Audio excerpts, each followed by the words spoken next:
Welcome back to the Millennial Thermom YouTube page and online community. I'm really excited for y'all to hear from Talissa today. We'll be talking about returning to work after maternity leave. So, can you introduce yourself and a little bit about what you do? Hi, Joanna, thank you so much for having me. I'm very excited to be here. So my name is Talissa Camacho Sepulveda. I'm a licensed marriage and family therapist in California. I split my time between a group practice and my own private practice, Spicy Counseling Center. I'm fairly new to private practice. I've been in the field in private practice for 4 months, and just really excited. I just launched my website, which I'm pretty sure you're going to put it in your channel. Prior to that, I was the program director of a mental health clinic in San Diego County. So I have a little bit over 10 years of experience in the mental health field. And for the purpose of today's topic, I'm also a mom. I have two little ones, two little boys, 5 and 3 years old, who are my absolute pride and joy. So I've always been a working mom. Yeah, well, we're really excited to hear your perspective. I think that there are a lot of parts of my own motherhood journey that sometimes I think, like, am I the only one going through this? And the more I talk to other people and my clients and just like friends, I'm just like, no, like, we are not the only ones. And I think one area that when I was like seeking additional topics was the return to work or being a working mom. And that, like, switching of the hat, switching of the roles, getting back into the flow of things can be really hard. So, definitely wanted to pick your brain about it. So, what are some of those emotions and experiences that parents go through when deciding if they're gonna, return to work or once they're working that you've noticed? Yeah, absolutely. So I think the classic therapist answer is it depends on the case, right? Mhm. It depends on the case on many factors. But I think that as a mom, something we can all relate that the number one emotion we feel is guilt. Guilt. I think guilt is also a chip that is automatically activated right in the moment we're pregnant. Like, am I doing enough? Am I getting enough physical activity, or am I moving enough? Am I resting enough? And then once you come back to work, am I missing out on my child's development? Am I being too overbearing? That's actually a feeling I have at times. Like, am I too overbearing? Do I want to control the whole situation? Which, as a mom, you have no control over, right? So guilt, I think, is really the number one emotion that we feel, especially when we have to go back to work. And also another thing, I think it's being indecisiveness. Um, for me, was never an option. Like, I always knew I was going to be a working mom. I always knew I was not going to be a stay-at-home mom ever since like my teenage years. I think that's something that was very instilled by my mom and by her own personal experience. So I always knew I was going to be a working mom. Um, but for many is indecisiveness. Like, do I really want to do this? Like, what do I have any options? Do I have the option of staying at home? Or if you're a full-time um, employee, then do I have the option of reducing my hours, just to be able to stay a little bit more with my kids, or to not miss out on their development, or like not miss out on what they do on the day-to-day basis. So undecisiveness, I think it's also another big emotion that we feel. Now, statistically speaking, 74% of women who have kids under the age of 18 are in the workforce. 74%, way past the halfway mark, right? And yet we are still here feeling guilty for having to return to work. So, and the number is on the rise. The number is on the rise. It increases year by year. I mean, I don't know if we're ever going to get to that 100%, but it's definitely on the rise. So just really working through that, really just sitting in a way with the guilt. I hate to say it like that, but I have not known one single mom that says, yeah, I'm not guilty at all. I don't feel any kind of guilt. There is always guilt associated with that. Um, on the flip side, Joanna, for me, also having to return to work each time. Oh, and I gotta say, and that can be we can address it a little bit later. But I do have to say that if you have to return to work more than one time, like if you have 2 to 3 kids and you have to return from maternity leave each time is different. The feelings associated with that is different. Um, for some reason, when I had my kid, my first one, and I had to return to work, sleep deprivation is real. Losing yourself of identity is real. Like everything becomes about the baby. The baby this, the baby that, did the baby eat, did the baby have enough sleep? Is the baby, feeling sick? Because you just really have to guess. Mhm. Um, so for me, returning to work the first time, it was just a sense of freedom, of enlightenment, of I'm here. I actually still remember the first time I returned. I set foot into that clinic after my maternity. I was so excited. Yeah, the guilt was there. I have to say, the guilt was there, but I was so excited to return to something I knew and to return to something I had full control over. Because as a mother, in motherhood, like you call it, we Mhm. have no control over anything. I mean, you might want to establish a routine, you might want to be as structured as possible. It's almost impossible, Mhm. that. And yeah, so for me, just really returning to work after having my first one, it was just a sense of freedom, a sense of self-identity, self-belonging, and just returning to something I knew how to do. Yeah, yeah, that I makes mean, I sense. actually feel guilt about saying it. I'm sorry. I actually You're feel good. guilt about saying it. That's Mhm. how the guilt is so powerful as a Yeah. mom. Yeah, and I think that, like, the guilt comes from, like, a lot of these external messages, right? Of like, "Oh, when you become a mom, it's the most amazing thing in the world, and you're happy all the time, and you're full of bliss and joy." So then when you have feelings like, "Oh my gosh, I'm a little bit overstimulated," or like, "I'm kinda bored," you start to feel guilty because you're comparing it to the expectations, and I think that's why, like, guilt, like you said, I think everyone it's like a swimming pool of water that we're, like, swimming in. It's like everyone's gonna, like, be, splashed drowned by it, but trying to figure out, like, okay, where are these feelings of guilt coming from or these feelings of indecisiveness? And I always like to talk about values, right? It's like, okay, our values change and it's okay to look at our values instead of external expectations. So I do think that like having a sense of accomplishment sometimes when you're like, I just hit 1 year postpartum and there are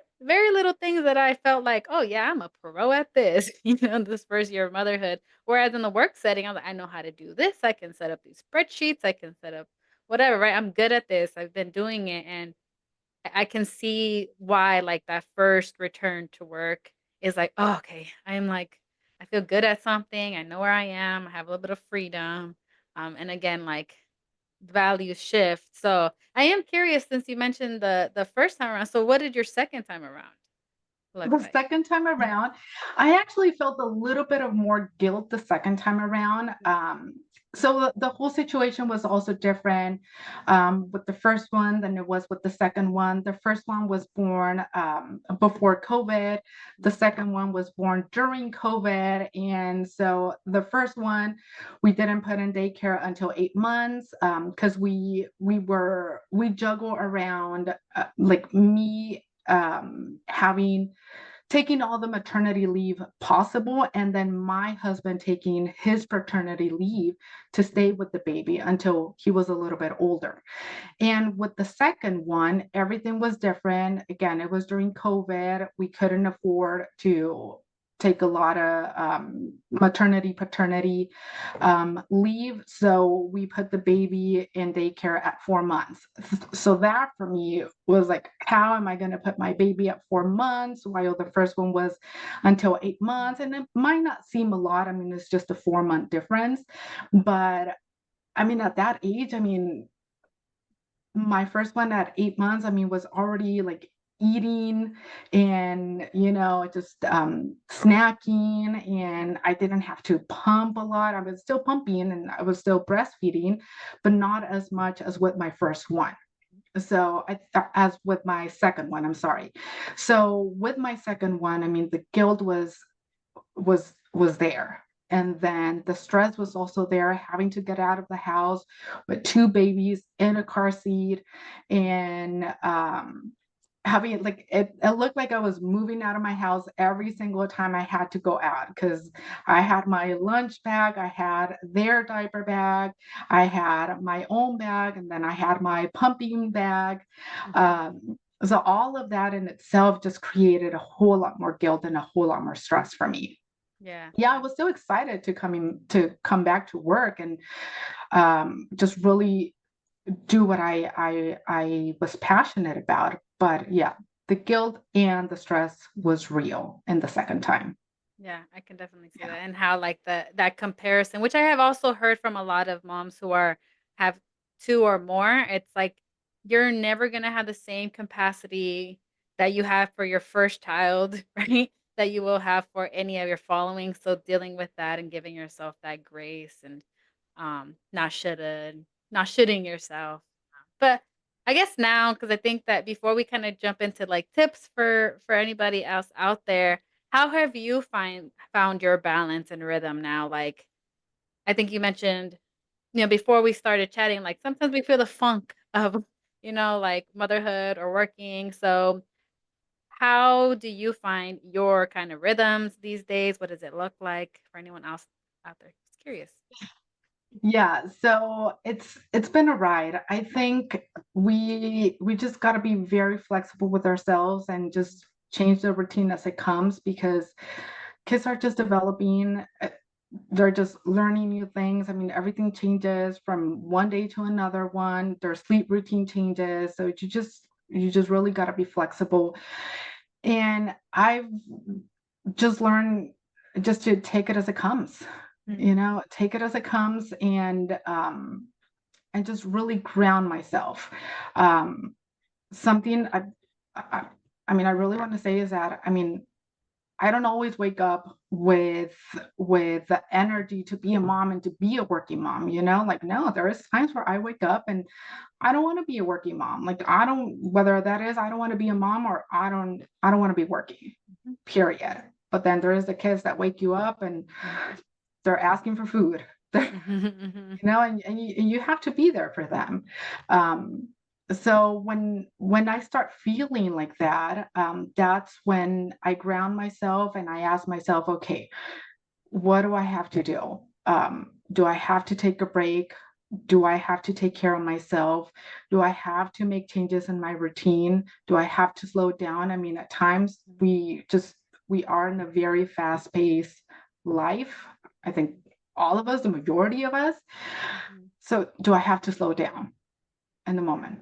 Again, whether that is taking a day off Mhm. or just really taking a few minutes to just do nothing, Yeah. totally fine. Yeah, yeah, I love that. It's like getting out of the survival autopilot mode. I think I heard Yeah, this quote once, and I might say it wrong, but it's like the bad news is the time flies. The good news is we're the pilots or something like that. And I really like that because I I feel love like it that. Yeah, empowers us to be like, okay, when I feel like my plane is going into burnout central and which looks like exhausted, depleted, I don't care about my kids and like how can I like slow down the plane or like shift the direction or, do what I need to do to get control back of the wheel and be like, okay, I'm kind of in a funky moment right now. And you need to like own what you're feeling, right? Like you can't pretend like, no, no, no, no. And I think that's why I appreciate your honesty because I think more moms, parents need to be like, I don't like this part. I like this part. Okay. About that part that I don't like, are there any like shifts or tweaks that I can make? Whether I'm gonna give just one basic example. I think that feeding babies is really hard. Like feeding toddlers is it's the hardest thing I've ever done in my life. And I have Yeah. many degrees, you know, but it's something about feeding, introducing all the mess, the stimuli. So I'm trying to figure out like, okay, I know that I don't always necessarily look forward to feeding time, but how can I make it more fun? Can I put in like some like my music, you know? And now at least we're listening to music that like uplifts me, makes me happy. Mhm. Or I mean, I'm trying to think of another example, but I can't right now. But that's like one way, right? That's like, okay, this thing that I know that I'm not really always looking forward to it, but I'm gonna do it because I'm gonna feed my child, right? But how can I make it a little bit better? Or can I delegate? Like, hey, could you do dinner 3 days a week or whatever? And finding those moments. Absolutely. I totally agree with you. Feeding a child is, I think, one of the most challenging things ever because, I mean, you got to keep them alive and you got to keep them alive by feeding them, right? And at times, I mean, they don't want to eat. You spend all this time like cooking dinner and, like putting so much effort into it, and they just eat a little piece of it. Mhm, Like, mhm. and it's just so difficult. And this is also something that I think validates all the moms. It's just so difficult to not take it personal, like to Mhm. not feel like, like I Yeah, spent all this time doing dinner and my kid didn't eat, or my kid just didn't even like my food. yeah. But so I always have to remind myself it's not me. Mhm, mhm. It's not me. It's just their phase, their development. So I just cheer me up Yeah, on yeah. my own. Really, it's really what we have to do. Just being worried about being a good parent means that you already are a good parent, Mhm, mhm. That's true. you know? Yeah. Yeah, I think it's Yeah, definitely time for us to all embrace like good enough parenting. So exactly. kinda like to segue into the next question then, what tips or advice would you have for any, parent out there who is maybe making that transition back into work or is already, like, working and they're having those moments of funkiness or indecisiveness or guilt? Yeah. So I think setting your priorities, what do you want in life and what do you want in the moment? And your priorities, and you already touched base on this, are gonna be very aligned with your values and your definition of success. Mhm, So just look into what does success mean for you? And that's going to be different for everyone. We're all going to have a different definition of success, and what might be successful for one person might look like a failure for another person. So just set your definition of success. And so let's say if your priority or your definition of success means that you want to have family time or you want to have dinner with your family every single night, then do it regardless of whether you have to do chores, you have to complete some work tasks, whatever that is, do it. If your priority is family time, then do it. If your priority, on the other hand, is work and completing all the work before you leave your job, then okay, do it, because then at that point you can come back home or you can be with your kids and be mind free. You're grounded in your kids, you're mindful about the time, and that's it. Or you get home and you have to complete chores at home. You clock out from your 40-hour job and to clock into your never ending job of having your kids. So set your priorities. And what we've been saying all along is to be flexible. If you set your priorities based on your values, but then it's not working for you and you're still feeling overwhelmed and you still feel like you have no control over the situation, then change it up a little bit. If you set your goal to be having dinner with your kids, with your family 5 days out of the week, but then it's not working, then just lower it. Do it 2 to 3 times a week. That's more than enough. yeah, yeah, I love that, and I think I had heard this in a book once, where let's say sometimes even the standards that we set for ourselves can be really high. So it's like, oh, I want to have dinner with my family 5 times a week. And then we add in that we're going to cook all those meals, and those meals are going to be like 3 courses. And sometimes like when we start to feel like we're getting burnt out, it's like, okay, I still want to have dinner with my family, but maybe can we do like we're doing sandwiches two of the nights, right? Like it's still what's most important, them having like these 3 course meals or us spending time together. Or like I'm trying to think of the chores, right? Trying to figure out like, okay, do I need to take them all on? Like, is it my responsibility to clean everything? Or can I say, hey, like I would really appreciate if maybe like a couple times a week, you could take lead on the dishes. Um, and that way it's still kind of like we're still setting our priorities, but we're also figuring out like what are we trying to like hold on to and what could we like let go so that we could still be well. Like we can, still do what's important and find a rhythm and all of that. Yeah. Absolutely. Yeah. Yeah. Another thing I want to say is for tips and advice is just really coming into peace with experiencing not so good feelings. I don't like to call them negative feelings because they're feelings after all, but just feelings of frustration, anger, exhaustion, feeling exhausted all the time. I think that's super normal. Frustration, I mean, what mother doesn't experience that, you Yeah. know? So, yeah, just it all comes back with normalizing all the feelings that come with being a working mom and wanting wanting to do well at your profession, your job, what you're passionate about, but then also wanting to be a good mom and be there for your kids and fulfill all the expectations that are around right now and just know that you're not going to be in control of everything.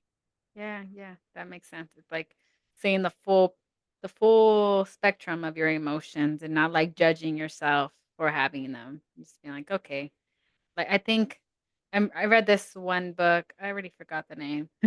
But her name is Susan David, and she talks about there being like uncomfortable emotions, and which is like you said, like the anger or like the frustrations.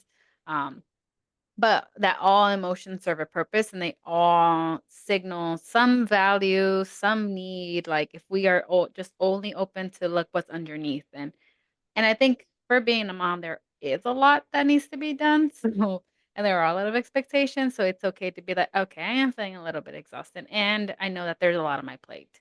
Like Yeah. maybe I need to be a little kinder to myself, or maybe I need to ask for help. But it's okay that I'm feeling this instead of like guilting ourselves because we're feeling these uncomfortable emotions. Right. Hmm. So, love Hmm. that. Awesome. Cool. Absolutely. Yeah. So to kind of wrap up, what do you wish every parent in the postpartum season knew? As simple and straight as kids are going to be fine. That's that's something I wish somebody would have told me. Your kids are going to be fine with them going to daycare. Your kids are going to thrive. Obviously, I mean, it doesn't come easy. There's many factors also associated with that, like finding a good daycare, having a good babysitter, um, just looking into places beforehand. But once you're confident enough, not 100% confident, because you're never going to be 100% confident of leaving your kids and putting them into daycare. But once you're confident enough, just feeling feeling feeling confident that your kids are going to be fine. Mm, I was speaking from my experience. I was lucky enough to have a really, really good daycare where my kids, I mean, didn't even want to leave. mm, Like seriously, I mean, mhm, we picked them up and they didn't want to leave. mhm, They were just playing, having fun up to this date. It's been a few months since they've been out of daycare because they're in preschool and kindergarten now. mhm, But up to this date, they still mention the daycare, and we've actually gone to visit the person. She was a super nice lady, super sweet, very invested, and just raising kids that are not of her own. mhm, So yeah, so that also plays a really important factor, and it's a huge difference in how you feel as a working mom. Awesome. Um, and and also just finding what works well for you and your family. Mhm. Um, just it goes back to the priorities. It goes back to successes. Just really do what works best for you and your family. Um, so I share that. I mean, I'm pretty new to private practice, and I made the switch because of my kids needing more time, because the expectations are unrealistic, and having a 40-hour job, and being the director, because I was the director at the time, being the director of a mental health clinic and having to parent two kids was just not sustainable anymore for me. Speaking for myself, like I've known other people that have done it, but for me, it just became just not sustainable anymore. And just with kids being in school, I mean, there comes a lot of fall break, winter break, spring Mm. break, Mhm. and then the open house, and then parent conferences, and then the Halloween parade, and now the Christmas parade. So I was always taking PTOs. Mhm. I'm like, okay, no, I gotta make a shift here. Yeah. So um, so yeah, so That's awesome. just kids are fine. Yeah, That's yeah. my number one advice and my number one encouragement. Kids are gonna be fine. Yes, I love that. Yeah. Yeah, yeah. And I Mhm. think like an underlying message I feel like you shared there was like we can't compare our parenting and mothering experience and situation to anybody else's because their priorities and their values cannot be exactly the same as ours. So there's no way that like what's working exactly for your family is what's going to work the best for my family. And I do see people getting caught up with, like, the comparisons, especially because, like, social media is fabricated, right? Like, people are putting, like, the best of the best on there, not the tantrums, not typically. I appreciate when people do, Exactly. though, 'cause it show the real side of parenthood, but for the most part, like, we just cannot compare because we're not gonna be well. Yeah. So, it's important. Awesome. Yeah. So, if people wanna be in contact with you and what you do, how can they reach you? Just launched my website, spicycounselingcenter.com, and social media, Instagram, Talissa Camacho, LMFT. You can find me there. I mean, I post a little bit about myself, and um, just a little bit of therapy humor there, just because we're also real people. We're Mhm. not always in our therapist hat. And yeah, I mean, for marketing purposes, I'm also on Psychology Today, as Talisa Camacho Sepulveda, LMFT. So you can find me there. So awesome. And I know so you're based in San Diego, but are your services virtual, in person? What does that look like? Mostly telehealth right now Mhm. for all over California. I'm licensed in California, so I can only see clients in California or that are in California. And in person is just based on appointment.